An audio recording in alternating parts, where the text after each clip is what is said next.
Maharashtra TV news, आवाज सर्वसामान्यांचा। Breaking news. उपमुख्यमंत्री सुनेत्राताई पवार यांची राष्ट्रवादी माजी सैनिक सेलच्या शिष्टमंडळासोबत विविध मागण्यांवर चर्चा। मुंबई येथे उपमुख्यमंत्री तथा राष्ट्रवादी काँग्रेस पक्षाच्या राष्ट्रीय अध्यक्षा सुनेत्राताई अजित पवार यांचे राष्ट्रवादी काँग्रेस पक्ष माजी सैनिक सेलचे प्रदेशाध्यक्ष दीपकराजे शिर्के यांच्या नेतृत्वाखालील शिष्टमंडळाने भेट घेत विविध सामाजिक, राजकीय व माजी सैनिकांच्या प्रश्नांवर सविस्तर चर्चा केली।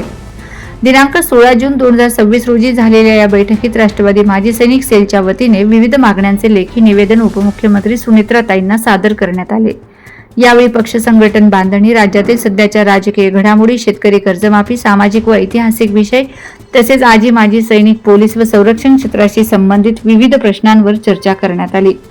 बैठकीदरम्यान महाराष्ट्र पोलीस भरती प्रक्रियेत माजी सैनिकांना अधिक प्राधान्य देणे, त्यांच्यासाठी अतिरिक्त पदांना मंजुरी देणे तसेच सैनिक कल्याणाशी संबंधित विविध मागण्यांवर विशेष भर देण्यात आलाय। शिष्टमंडळाने सैनिकाच्या समस्या शासन स्तरावर प्रभावीपणे सोडविण्याची मागणी केली।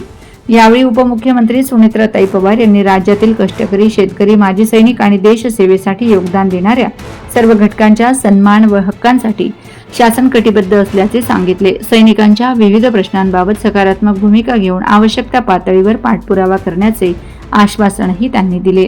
या प्रसंगी राष्ट्रवादी माजी सैनिक सेलचे प्रदेशाध्यक्ष दीपकराजे शिर्के, प्रदेश उपाध्यक्ष श्रीमंत राठोड, प्रदेश संपर्क प्रमुख चंद्रकांत गायकवाड, माजी सैनिक चंद्रकांत ढेंबरे यांच्यासह राष्ट्रवादी काँग्रेस पक्षाचे पदाधिकारी, माजी सैनिक आणि मान्यवर उपस्थित होते।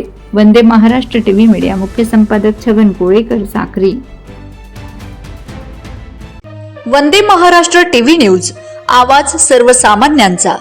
अशाच नवनवीन बातम्या पाहण्यासाठी आमच्या चॅनलला सबस्क्राइब करा, बेल आयकॉनला क्लिक करा।